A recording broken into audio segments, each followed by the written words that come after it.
सानिया गुल प्लाजा सब गमज़दा, इस पर किसी को सियासत नहीं करनी चाहिए थी, जिम्मेदारों को सजा जरूर मिलेगी। मुराद शाह का सिंध असम्बली इजलास में खिताब। ऑपोजिशन का शोर शराबा, वज़ीर आला ने कहा हमारे पास वसाइल की कमी है, इस कोताही को ठीक करें। पता नहीं सानिया गुल प्लाजा 18वीं तरमीम से क्यों जोड़ दिया गया। 18वीं तरमीम से पहले का गंद हम साफ करें। सानिया गुल प्लाजा लवाहिकीन के दुख में बराबर के शरीक हैं। सानिया बयान करने के लिए अल्फाज नहीं। मजमूई तौर पर 82 अफराद लापता थे, 61 अफराद की लाशें और बाकियात मिली। 52 लाशों का DNA प्रोसेस चल रहा है। अब भी 15 लोग लापता। तमाम मुतासिरीन को दुकानें दोबारा तामीर करके देंगे।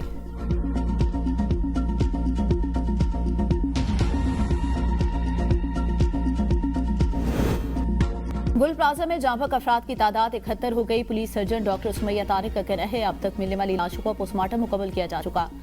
16 अफराद की शनाख्त कर ली गई। लाशें जल जाने की वजह से DNA का अमल भी पेचीदा। डिप्टी कमिश्नर साउथ का कहना है मलबे के नीचे मजीद 10 लाशें होने का खदशा है। अब भी कोई शख्स मिसिंग है तो लवाहिकीन राब्ता कर सकते हैं। इमारत की हालत बहुत खराब है, किसी भी वक्त गिर सकती है। आग की वजह सिर्फ शॉर्ट सर्किट कहकर नहीं छोड़ सकते। मुमकिन एहतजाज के पेश नजर गुल प्लाजा के अतराफ सख्त सिक्योरिटी, गुल प्लाजा के अतराफ की सड़कें रुकावटें लगाकर बंद कर दी गई।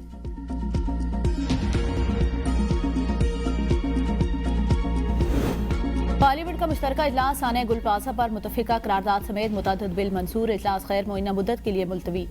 स्पीकर अयाज सादिक के जेर सदारत इजलास में कुरम पूरा ना हो सका। 29 बिल की मंजूरी मौखर। इजलास में PTI का अरकान असम्बली और सेनेटर का स्पीकर डाइस के सामने एहतजाज और नारेबाजी। स्पीकर कानून साजी में मुकम्मल ताउन पर तैयार थी। दान स्कूल अथॉरिटी और घरेलू तशद्दुद की रोकथाम और तहफ़्फ़ुज़ बिल मंसूर। सानिया गुल प्लाजा पर डॉक्टर फारूक सत्तार की पेश करदा करारदाद पार्लियामेंट ने मंजूर कर ली। करारदाद में कहा गया पार्लियामेंट मुतासरा खानदान के साथ खड़ी है। लगता है आग लगने के वाकये में 18वीं तरमीम को आग लगाना चाहिए थी। पीपल्स पार्टी के रहनुमा शाजिया मरी की मीडिया से गुफ्तगू। कहा सानिया गुल प्लाजा पर हर आंख कश्कबार। हुकूमत सिंध अपनी जिम्मेदारी ऐसा तरीके से निभा रही है, लेकिन इस मौका पर जो सियासत की जा रही है वो अफसोसनाक है। गुज़िश्ता रोज विफाकी वजीर ने नामुनासिब और गैर आईनी बात की। विफाकी वजीर ने सिंध के एक शहरी को विफाक के हवाले करने का मुतालबा किया। हमें इल्म है MQM कब्जा करती है, उनका बैकग्राउंड क्या है। MQM के तमाम लोगों ने वक्त के साथ एक दूसरे पर चार्जशीट दी। ऐसी बात करके कई लोगों के एहसासात को मजरूह किया गया।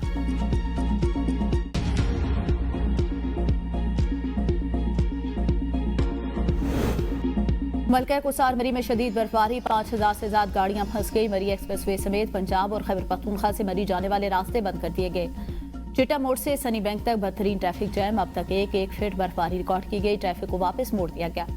सयाहों को मरी से निकालने के लिए रेस्क्यू ऑपरेशन तेज। बर्फ को हटाने के लिए हैवी मशीनरी का इस्तेमाल किया जा रहा है। पुलिस ने सयाहों से मरी की तरफ सफर न करने की अपील की।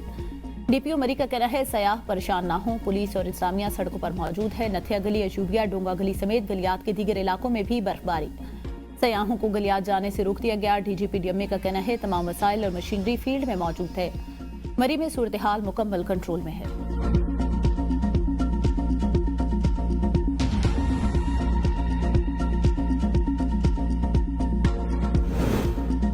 मुल्क के बालाई इलाकों में शदीद बर्फबारी। निज़ाम जिंदगी मफलूज। कई मकामात पर राब्ता सड़कें बंद होने से सयाह फंस गए। जिला खैबर की वादी तीरा के मुख्तलिफ इलाकों में बारिश और बर्फबारी के बायस गाड़ियां रोड पर फंस गई। नकल मकानी करने वाले खानदान की गाड़ी गहरी खाई में गिरने से 2 अफराद जाँ बाक।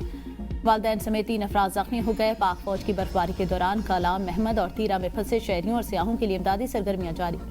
बर्फ में फंसी हुई गाड़ी शहरियों और सयाहों को बाहिफाजत महफूज मकाम पर मुंतकिल करेगी।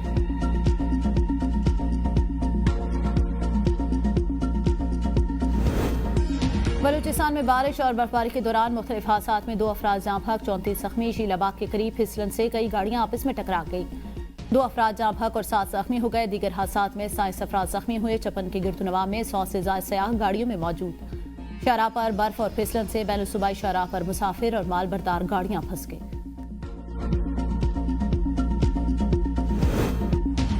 लाहौर, रावलपिंडी, इस्लामाबाद के मुख्तलिफ इलाकों में जालाबारी। रावलपिंडी में 38 मिलीमीटर तक बारिश रिकॉर्ड। लाहौर में वक्फे से बारिश। मुल्तान समेत पंजाब के दीगर इलाकों में बादल जमकर बरसे। सर्दी की शिद्दत में इजाफा। धुंध के बादल छट गए। कराची में बारिश के बाद दर्जा हरारत सिंगल डिजिट में आ गया।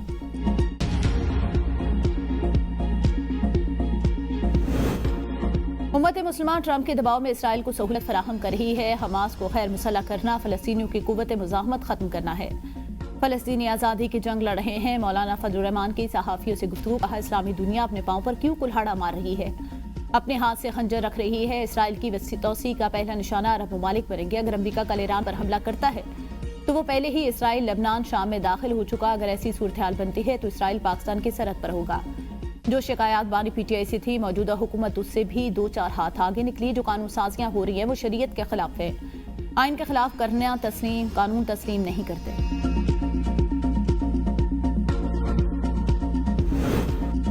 ठंडे कमरों में बैठकर बात करना बड़ा आसान है। गजा के बच्चों का सोचें, ऐसा कोई कदम नहीं उठाएंगे जो दीन और शरीयत के खिलाफ हो।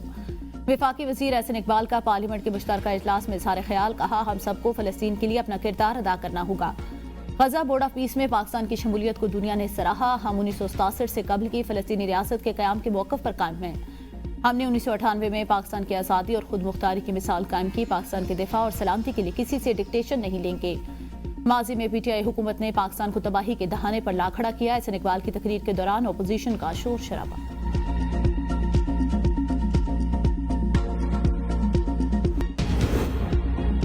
PTI दहशतगर्दों की सहूलतकारी कर रही है। Opposition leader Khyber Pakhtunkhwa assembly doctor Ibadullah कहते हैं, दहशतगर्दी के खिलाफ जंग के लिए खैबर पख्तूनख्वा को 800 अरब रुपए मिले, लेकिन अब भी सूबे में CTD है, ना फ्रांसिक लैब और ना ही सेफ सिटी। ये पैसे कहाँ गए? सर्दियों में ऑपरेशन मुश्किल है, लेकिन इसके अलावा रास्ता क्या है? सूबाई हुकूमतें बढ़के मार रही है कि हम ऑपरेशन के खिलाफ हैं, लेकिन ऑपरेशन के पैसे खुद दे रहे हैं। एपेक्स कमेटी में फैसला हुआ था, उधर जाकर कुछ और कहते हैं, बाहर जाकर कुछ और। सूबे में करप्शन उरूज पर है। PTI को सूबे की फिक्र नहीं, वो विफाक के खिलाफ साजिशों में लगी हुई है। 8 फरवरी को एहतजाज की कॉल दे रखी है। सूबे में हालात खराब होते जा रहे हैं। वज़ीर आला कुछ नहीं कर सकते तो कुर्सी छोड़ दें।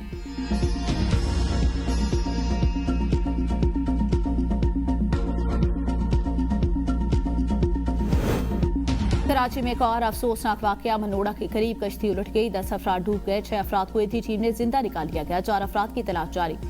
वज़ीर आला सिंध का इज़हार अफसोस। डिप्टी कमिश्नर की बाड़ी को जागरूकों पर पहुंचने की हिदायत। कहा, रेस्क्यू ऑपरेशन तेज किया जाए और इंसानी जानें बचाई जाए।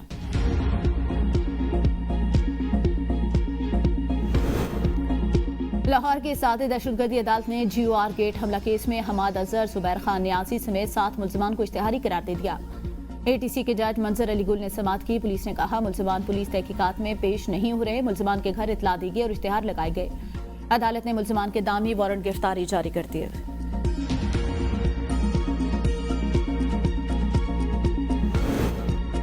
पेशावर हाईकोर्ट ने तौहीन अदालत केस में डिप्टी सेक्रेटरी CNW को हवालात की सैर करा दी। जमानत के लिए 2 जामीन और 10 लाख रुपए के मुचलके पेश करने का हुक्म।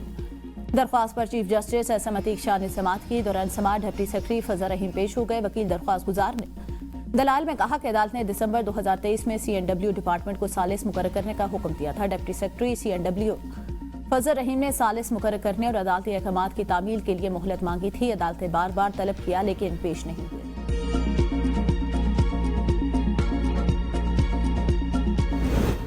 ईमान मजारी सादे दहशतगर्दी अदालत इस्लामाबाद में पेश। अदालत का ईमान मजारी को जुडिशियल रिमांड पर जेल भेजने का हुक्म। पेशी पर अदालत में सिक्योरिटी के सख्त इक़दाम।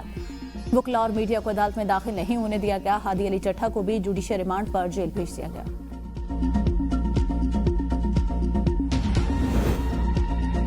चीफ जस्टिस लाहौर हाईकोर्ट का एक और तारीखी कारनामा। जजेस की कारकर्दगी अवाम के सामने लाने का फैसला। पंजाब के मातहत अदलिया के जजेस की रोजाना की कारकर्दगी अवाम के सामने होगी। सॉफ्टवेयर तैयार किया गया। जजेस रोजाना कितने फैसले करते हैं सब वेबसाइट पर मौजूद होगा।